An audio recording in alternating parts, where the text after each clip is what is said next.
1062 The Voice of Love, Kekasih Tuhan masih melanjutkan kebersamaan kita dalam program Bincang Pagi bersama dengan Pendeta Yonatan G dari Care City Church dan juga Efesus Community, Pak ya. Dan kami tadi berbincang tentang berdiam dan berakar. Sebenarnya sih Yabes, Bu. Yabes ya, bukan ya, Efesus. Itu sudah. Saya tadi baca di mobilnya Efesus, salah ya? Efesus itu sudah berkembang. Oke, menjadi Yabes ya. Yabes Community. Yabes itu bukan community, Yabes itu yayasan Berkat Efesus Sejahtera. Oke. Jadi sudah berbadan hukum. Baik. Mohon maaf, saya salah. Tapi berarti. Efesusnya tetap.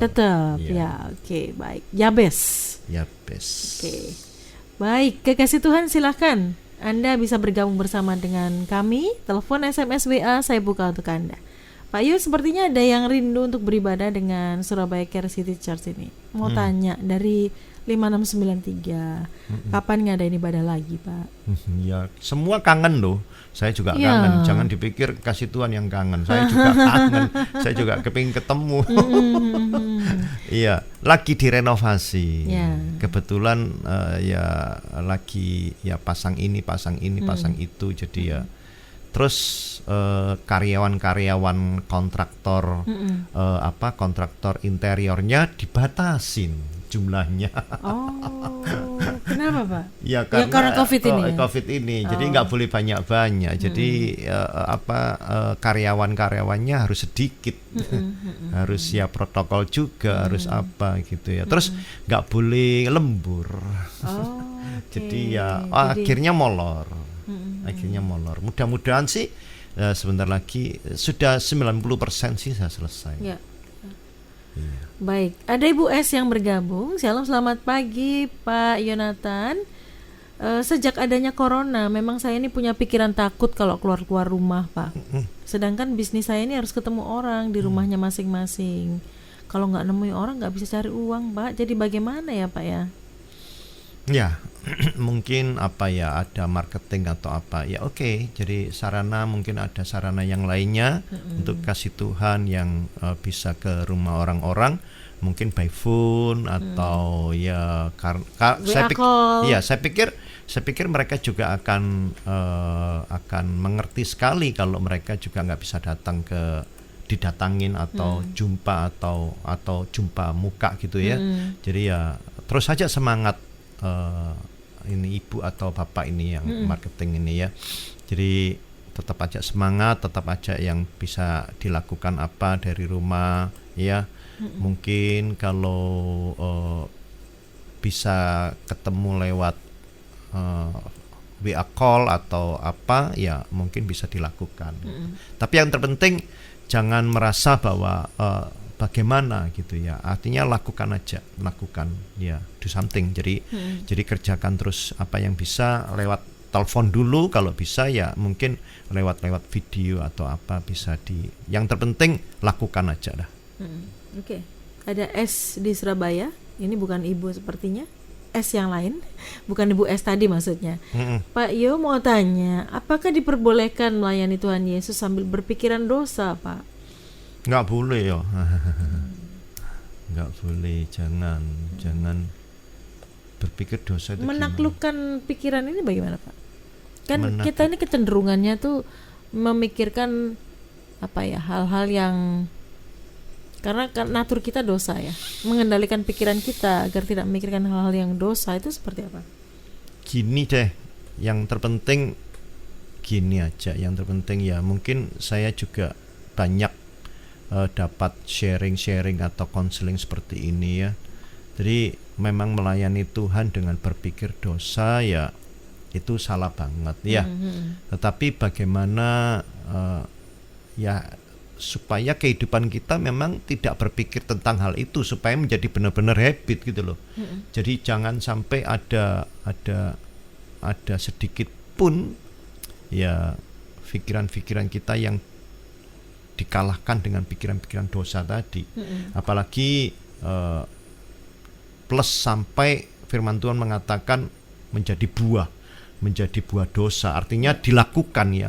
Pertamanya berpikir lalu kemudian dilakukan ya janganlah. Jadi ya sudahlah, nggak usah berpikir-pikir tentang kesalahan dan dosa, nggak usah berpikir-pikir tentang keinginan-keinginan yang jahat, keinginan-keinginan ya sudah itu biarkan saja. Ayub saja mengatakan dalam firman-Nya, tatkala ada orang-orang yang mengajak berbantahan dengan Nabi Ayub, itu Ayub mengatakan aku berdiam saja gitu.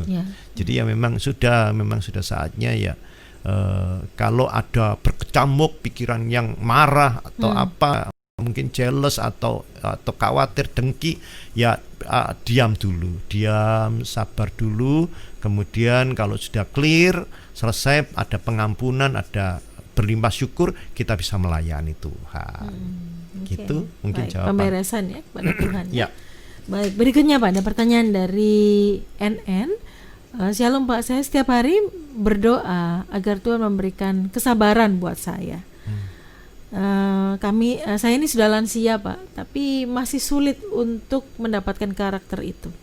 Ya, karena doanya kan minta kesabaran. Kalau doanya kesabaran, pasti hari-harinya ketemunya masalah. Orang-orang yang menjengkelkan ya. Supaya apa? Supaya sabarnya muncul, gitu loh. Itu doa yang paling cepat dijawab Pak ya? Iya, betul, itu jawaban doa itu. Gini ya, kekasih Tuhan ya. Kalau misalnya kita doa, Tuhan berikan aku kekuatan, apa nggak ada tekanan?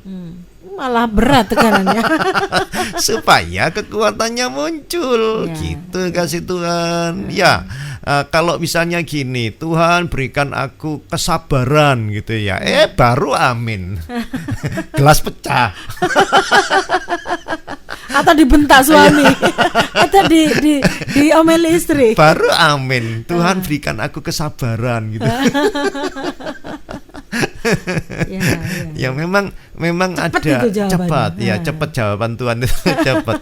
Jadi ya supaya apa? Supaya memang sabar itu muncul gitu ya. Karakter sabar itu memang terlatih gitu ya. Itu tidak instan Pak ya? Enggak, ada sabar misalnya permasalahan sekilo misalnya, saya ambil contoh lah, ilustrasi sekilo gitu ya, kuat sabar gitu ya, ya pasti ditekan 2 kilo.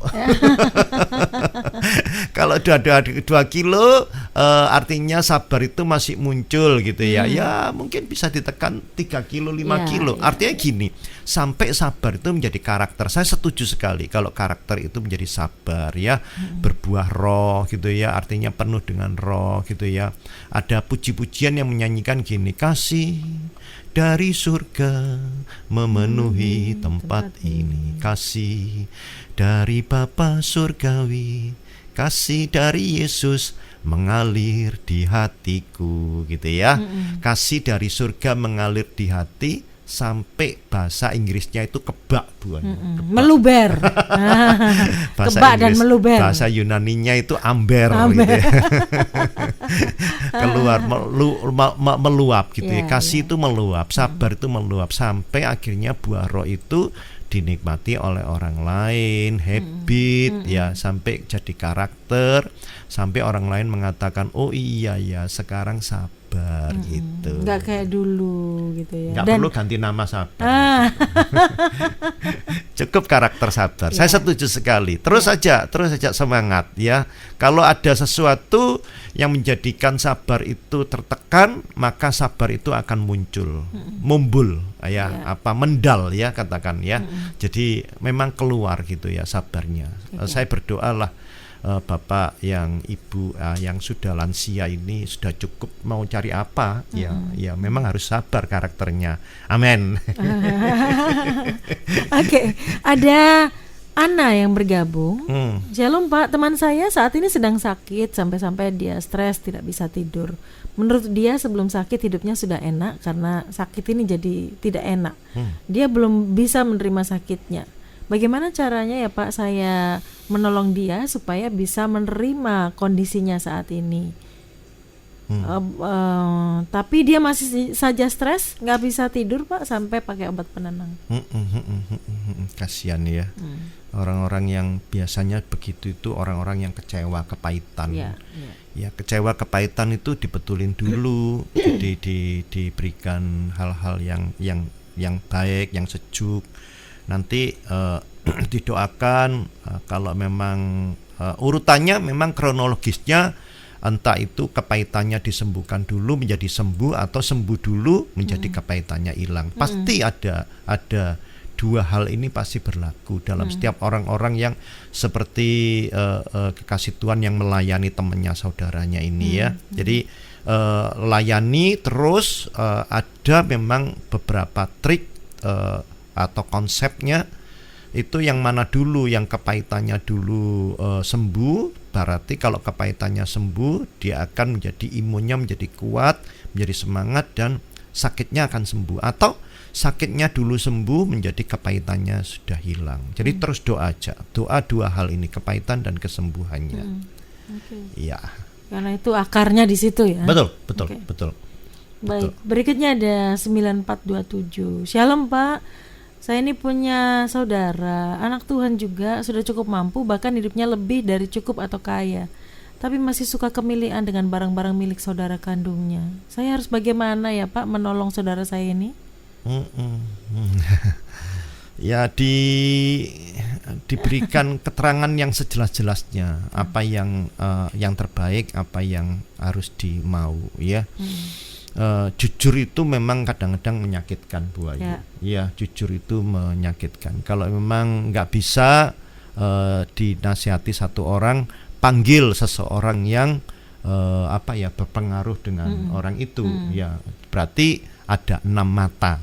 Kalau tadi 4 mata, mudah-mudahan dengan Tuhan selesai. Kalau nggak bisa, ya panggil satu lagi yang berpengaruh dengan dia, dinasihati. Artinya gini, dinasihati dengan kasih, dinasihati dengan sayang. Jadi menemplak kan bukan untuk mencederai dia, menemplak kan bukan untuk menyakitkan dia, justru tapi untuk menyadarkan dia. Betul, mengambil batu-batu kecil dalam kehidupannya, mengambil kotoran-kotoran dalam kehidupannya.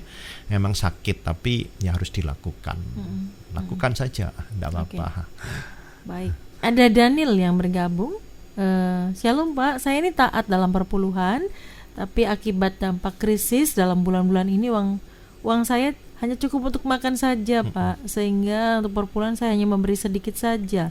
Apakah saya salah ya Pak? Enggak lah. enggak salah ya. Tuhan itu enggak kekurangan dana di surga. Bukan setorannya nanti berkurang, nanti kesalahan, tidak. Ya, yang terpenting Deni sehat-sehat ya semuanya. Apakah perpuluhan itu harus sifatnya rupiah? Tidak juga sih ya. Perpuluhan itu bisa segala macam. Kalau hal saya ya, Bu Ayu ya. Kalau Deni ya Bu ya. Daniel dikasih Tuhan 24 jam dalam satu hari. Saya ulangi ya, 24 jam dalam satu hari. Sudahkah Daniel bayar perpuluhan jam itu untuk Tuhan? Berarti kalau Tuhan sudah serahkan 24 jam kepada Daniel juga harus kembalikan 2 jam ya kepada Tuhan. Untuk melayani, untuk berdoa, untuk menyembah, untuk artinya connect dengan Tuhan. Itu perpuluhan waktu, perpuluhan sukacita. Kalau Daniel diberikan sukacita, berikan sukacita untuk orang lain. Kalau Daniel diberikan kepandaian komputer misalnya ya, IT misalnya ya, sudahkah IT kepandaian Daniel dikembalikan untuk kemuliaan Tuhan? Mungkin bikin buletin gitu ya, mungkin bikin apa. Kalau Daniel pinter masak gitu ya, apakah Daniel sudah ya seperti itulah perpuluhan ya, seperti itu perpuluhan, mengembalikan 1/10 apa yang sudah diserahkan kepada kita ya. Kalau hari-hari ini sedikit, kalau Daniel merasa masih kurang, semangat terus. Itu hati yang baik, semangat terus, sukacita terus. Nanti pasti akan bisa mengembalikan perpuluhan yang banyak untuk Tuhan. Ya, oke. Kalau tadi Daniel, ini Denny yang Denny. bergabung. Shalom Pak, saya ini pengusaha yang terjerat dengan hutang dan kondisi seperti saat ini toko sepi Pak. Barang yang saya jual sudah habis untuk makan saja. Apa yang harus saya lakukan ya Pak? Ya harus terang kepada si pemilik barang, harus datang kepada mereka, minta kesempatan second chance, kesempatan yang kedua. Tapi apakah kalau kesempatan yang kedua itu Denny bisa mengembalikan hutang yang pertama gitu ya, sedangkan kan menggali hutang yang kedua. Jadi memang harus diselesaikan lah, apa yang ada memang harus dijual, harus dipertanggungjawabkan untuk diberikan, untuk dibayarkan supaya semuanya boleh selesai dengan baik ya. Kita berdoalah masa-masa pandemi corona ini selesai gitu ya. Jadi memang kalau memang menggali hutang yang kedua memang resiko juga, takutnya sih habis lagi nanti untuk makan karena keadaan sekarang sepi ya, apa segala macam. Kalau dijual mahal nggak laku, dijual murah nanti katut duitnya gitu ya. Jadi ya serba repot kan. Memang harus, itu kan trust, kepercayaan yang diberikan itu kan memang harus dibayarkan gitu loh ya, Pak Denny. Ya saya berdoa Pak Denny bisa menyelesaikan semuanya lah dengan baik ya. Jangan sampai menggali terus tidak bertanggung jawab dengan hutang yang pertama. Itu juga salah sekali ya. Jadi terus saja minta sama Tuhan berkat, minta sama Tuhan tingkap dibukakan, minta sama Tuhan sumur-sumur meluap kembali dengan baik. Oke.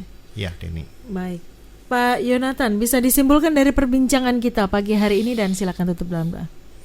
Ya, kekasih Tuhan, tetap semangat dalam situasi seperti ini. Ada banyak teman-teman yang mengatakan tidak bisa bekerja, berkunjung ke rumah orang-orang, marketing harus bagaimana. Terus ada yang mengatakan hidupnya untuk makan pas-pasan saja atau apapun ya. Ada yang sakit, sakit itu menjadikan depresi dan situasi ini memang tidak gampang sekali, kasih Tuhan ya.